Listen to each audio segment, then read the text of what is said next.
सुनो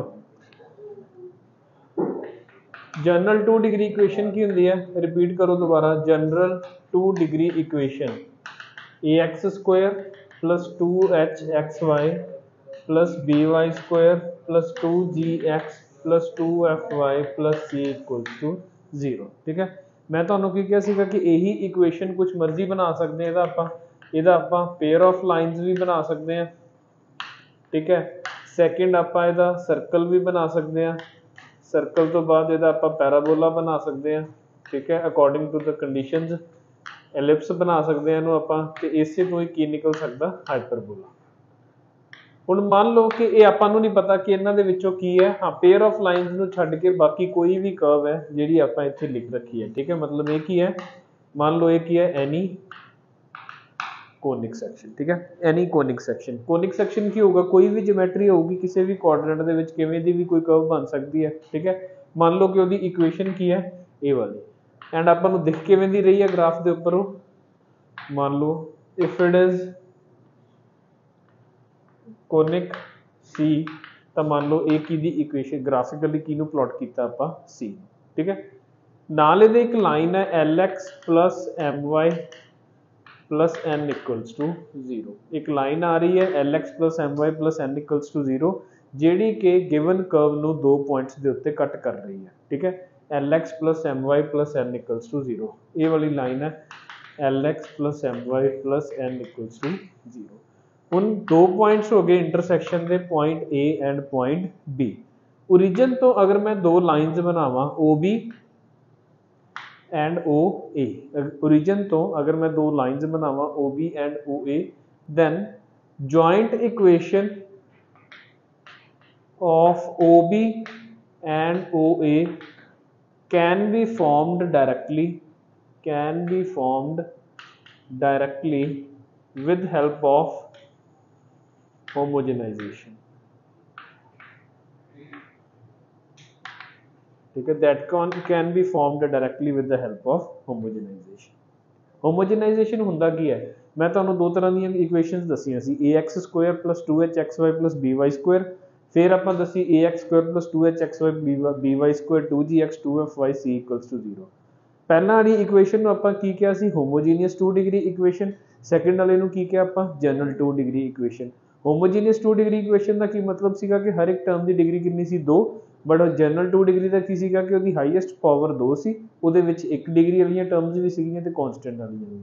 ਹੁਣ ਹੋਮੋਜਨਾਈਜੇਸ਼ਨ ਦਾ ਮਤਲਬ ਆਪਾਂ ਨੂੰ ਖੁਦ ਇੱਥੋਂ ਪਤਾ ਲੱਗਦਾ ਕਿ ਅਗਰ ਆਪਾਂ ਜਨਰਲ 2 डिग्री ਇਕੁਏਸ਼ਨ ਨੂੰ ਕੀ ਕਰ ਦਈਏ, ਹੋਮੋਜੀਨੀਅਸ 2 डिग्री ਇਕੁਏਸ਼ਨ ਬਣਾ ਦਈਏ, है ना। अगर आप जनरल 2 डिग्री इक्वेशन ਨੂੰ होमोजीनियस 2 डिग्री इक्वेशन बना दिए तो अपने को एट द एंड की निकल के आऊगा, कुछ ये वाली फॉर्म निकल के आऊगी, ax square plus 2hxy plus by square. अगर मैं किसी भी तरीके ना होमोजेनाइज करके ये x वाली टर्म ਨੂੰ इधर एडजस्ट करदा x स्क्वायर ਦੇ ਵਿੱਚ, y वाली टर्म्स ਨੂੰ ਇੱਥੇ एडजस्ट करदा, c ਨੂੰ ਇੱਥੇ एडजस्ट करदा, या कुछ भी इदां दा करा ਤਾਂ ਕਿ ਇਹ ਵਾਲੀਆਂ ਤਿੰਨ ਟਰਮਸ ਗਾਇਬ ਹੋ ਜਾਣ ਤੇ ਮੇਰੇ ਕੋਲੇ ਕੁਝ ਇਹਨਾਂ ਤਿੰਨੋਂ ਕੋਫੀਸ਼ੀਐਂਟਸ ਵਾਲੀ ਮਿਲ ਜੇ, इस फॉर्म की वो होमोजेनाइजेशन हो जाएगा। ਜਦੋਂ ਆਪਾਂ ਹੋਮੋਜਨਾਈਜੇਸ਼ਨ ਕਰਦੇ ਆ ਤਾਂ ਜਿਹੜੀ ਰਿਕੁਆਇਰਡ ਜਿਹੜੀ ਅਬਟੇਨਡ ਇਕੁਏਸ਼ਨ ਹੁੰਦੀ ਹੈ that is the joint equation of OB and OA। ਹੁਣ ਹੋਮੋਜਨਾਈਜ਼ ਕਰੀਦਾ ਕਿਵੇਂ ਆ, LX plus my plus n equals to 0 है, ठीक है, and we know that LX plus my is equals to minus n, LX plus my upon minus n is equals to 1। ये चीज़ आ गई अपने को LX plus my upon minus n is equals to 1। ठीक है, equation की सी मेरे को ax square plus 2hxy plus by square plus 2gx plus 2fy plus c equals to 0। A वाली टर्म 2 डिग्री है, आप इनू डिस्टर्ब नहीं करांगे। ए वाली टर्म 2 डिग्री है, आप कुछ नहीं कहांगे। ए वाली टर्म 2 डिग्री है, इनू कुछ नहीं कहांगे, बट आप इनू सॉर्ट करांगे। आपू एक्स नहीं चाहिए, या तो अपनी जगह ए दी जगह ते एक्स की जगह ते एक्स स्क्वेयर आ जाए, या कि आ जाए एक्स वाई, तो अपना काम फुलफिल हो जाएगा। तो मैं की समझदा कि मैं की लिखा होया एक्स इंटू 1, मैं इनू की लिखा होया वाई इंटू 1। सी दे नाल सी मैनू चाहिए नहीं, या तो मैनू एक्स स्क्वेयर चाहिए, या एक्स वाई चाहिए, या कि चाहिए वाई स्क्वायर, ठीक है। तो मैं इनू की समझना, इत्थे की लिखा होया 1 स्क्वायर। 1 की वैल्यू आप इत्थों की कर देंगे, ये सबसटीट्यूट कर देंगे, की हो जाएगा a x square plus 2hxy plus by square plus 2gx into l x plus my upon minus n plus 2 fy l x plus my upon minus n plus l x plus my upon minus n whole square equals to 0। ये जी combined equation निकल के आएगी अपने को sort करने तो बाद, that will be the combined equation of OB and OB। ये अपने को कंसैप्ट होंदा होमोजेनाइजेशन का, ठीक है। इन केस अगर आपां ये चीज़ ना पता होंदी तो आपां किवें करना सीगा, पहला ये लाइन का इस दे नाल point of intersection find out करने सी, दो पॉइंट ऑफ इंटरसैक्शन आने सी, ए ते बी के कोऑर्डिनेट्स पता लगने सी आपां नूं, फिर आपां ए दी इक्वेशन लिखनी सी OA, ठीक है, 2 पॉइंट फॉर्म के नाल OB की इक्वेशन लिखनी सी 2 पॉइंट फॉर्म के नाल, फिर उन्होंने मल्टीप्लाई करके फिर अपने को ये चीज़ आनी सी। बट होमोजेनाइजेशन का कंसैप्ट की कहता कि चुपचाप जी अपनी जनरल 2 डिग्री इक्वेशन गिवन है उन्होंने किसी कन्वर्ट कर लो होमोजीनियस 2 डिग्री इक्वेशन। तो किवें होएगी कि L x plus my plus n equals to 0 के विचों 1 की वैल्यू चक्को, 1 की वैल्यू कितने रख दो, x into 1 y into 1 and c का की आ जाएगा इतने स्क्वायर आ जाएगा, ठीक है। एक एग्जाम्पल करके दिखवा देना, जिवें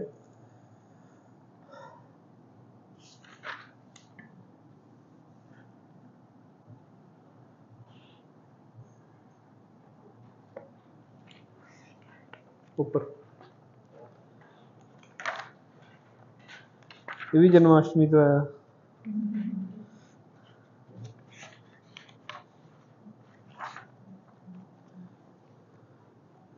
find the equation of straight line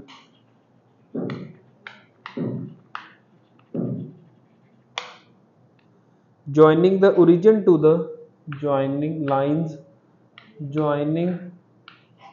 origin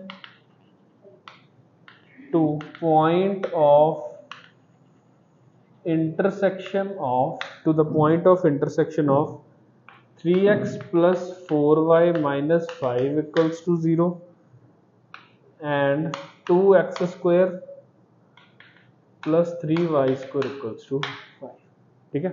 सुनो, जिवें आपां नूं कहा कि एक कर्व है कोई 2x square plus 3y square equals to 5, ਉਹਨੂੰ कोई लाइन इंटरसैक्ट कर रही है 3x plus 4y minus 5 equals to 0, ਤੁਸੀਂ ਜਿਹੜੇ पॉइंट ऑफ कंटैक्ट है लाइन ਦੇ उस कर्व ਦੇ ਨਾਲ ਉਹਨਾਂ दोनों पॉइंट्स तो मतलब मान लो कि ये कर्व है वाली,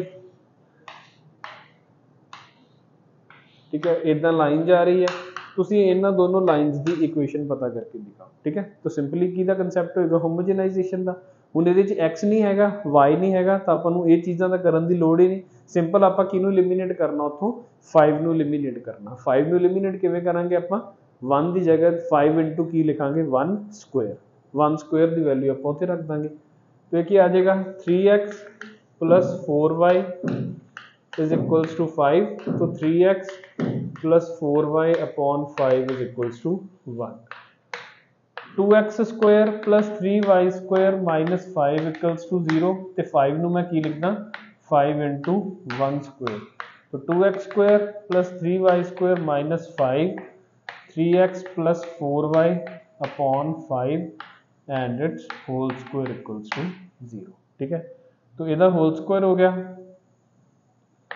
नीचे ये वाला 5 की हो गया कैंसिल, 25 बन गया सी तो कैंसिल हो गया, की बनेगा 2x square plus 3y square minus 9x square plus 16y square plus 24xy upon 5, तो 5 नूं इधर ले जाने आपां, ये कितना बन जाएगा 10, ये की बन जाएगा 15 and this thing is equal to 0। तो 10 minus 9x square minus minus minus 10 minus 9 कितना हो गया x square, 15y square minus 16y square कितना हो गया minus y square and minus 24xy equals to 0। This is the equation of pair of lines OA and OB, ठीक है। एक ही है OA into OB equals to एक ही होंदा होमोजेनाइजेशन का कंसेप्ट। डायरैक्टली क्वेश्चन नहीं आता कदे, बट आप बहुत लंबे क्वेश्चन ਨੂੰ ਸ਼ਾਰਟਕਟ ਦੀ ਤਰੀਕੇ ਨਾਲ ਕਰਨ ਦਾ ਇਹਨੂੰ ਮੈਥਡ ਬਣਾ ਸਕਦੇ ਹਾਂ। ਠੀਕ ਹੈ, ਜਦੋਂ ਆਪਾਂ ਨੂੰ pair of lines the equation ਚਾਹੀਦੀ ਹੈ ਜਿਹੜੀ ਇੱਕ ਲਾਈਨ ਤੇ ਕਰਵ ਦੇ ਪੁਆਇੰਟ ਆਫ ਇੰਟਰਸੈਕਸ਼ਨ ਨੂੰ ਓਰੀਜਨ ਨਾਲ ਮਿਲਾ ਰਹੀਆਂ, ਤਾਂ ਸਿੰਪਲੀ ਕੀ ਕਰੋ, ਜਨਰਲ 2 ਡਿਗਰੀ ਇਕੁਏਸ਼ਨ ਨੂੰ ਹੋਮੋਜੀਨੀਅਸ 2 ਡਿਗਰੀ ਇਕੁਏਸ਼ਨ ਦੇ ਵਿੱਚ ਕਨਵਰਟ ਕਰ ਦਿਓ। ਠੀਕ ਹੈ, अगर x ਨੂੰ ਕਨਵਰਟ ਕਰਨਾ ਹੋਵੇ ਤਾਂ 1 ਦੀ ਵੈਲਿਊ, y ਦੇ ਨਾਲ ਕਨਵਰਟ ਕਰਨਾ ਹੋਵੇ ਤਾਂ 1 ਦੀ ਵੈਲਿਊ, अगर कांस्टेंट ਨੂੰ जनरल 2 डिग्री कन्वर्ट करना तो 1 स्क्वायर की वैल्यू पुट कर दो। ठीक है, लिख लो।